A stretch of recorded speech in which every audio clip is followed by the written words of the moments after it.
Mtazamaji, sasa tugeukie masuala ya kisiasa ambapo viongozi wa kisiasa wanaounga mkono serikali ya Kenya Kwanza wamewahimiza wenyeji wa eneo la magharibi ya Kenya kuunga mkono ajenda ya maendeleo inayotekelezwa na serikali.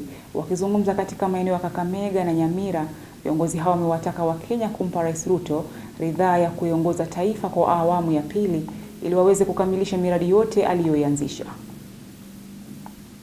Viongozi wa Kenya Kwanza wameendeleza kampeni ya kumnadi Rais William Ruto kwa ajili ya uchaguzi mkuu ujao. Wakizungumza na wakazi wa kaunti ya Kakamega na Nyamira ambapo walifanya mikutano ya hadhara, viongozi hao wamewataka wakazi kuunga mkono ajenda ya maendeleo ya rais. Kutusi watu watoke huko, wakuje hapa kwa William Ruto, tufanye kazi pamoja, tusukume Kenya mbele. Kwa hivyo vile Ruto ni jirani yetu hapa na ako na hiyo uongozi, sisi kama watu wa Ingo tunaenda kuunga yeye mkono apate tu, alafu hiyo 2032 sasa hapa sisi tajipanga kama watu wa Ingo. Viongozi hao wamewakashifu viongozi wa upinzani kwa kuendeleza siasa za ukabila na chuki nchini.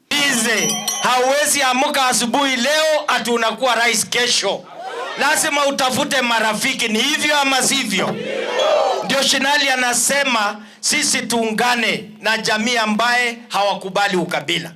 Baada ya William Ruto uongozi uje magharibi. Ni wangapi wanaunga hiyo mkono nione? Ni hivyo ama si hivyo? Ama nyinyi mnataka tukuje mkutane ya upepo ya kudanganyana? Mnataka namna hiyo?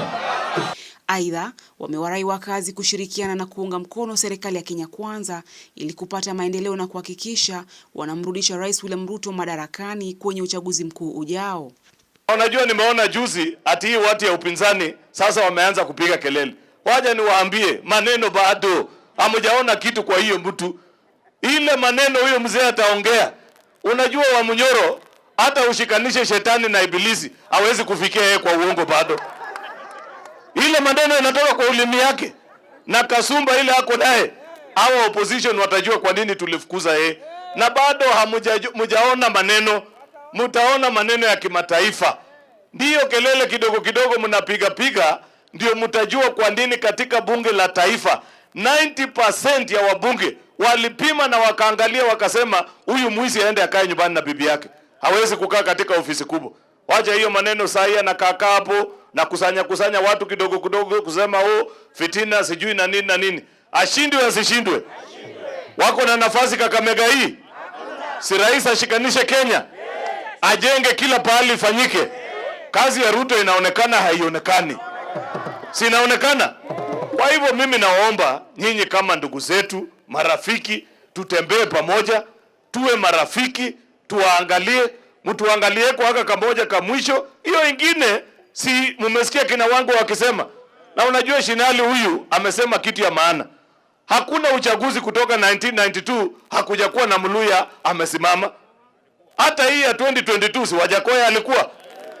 Kwa hivyo kila uchaguzi usijidanganye hapa ati kusema ati ukiwa Mluya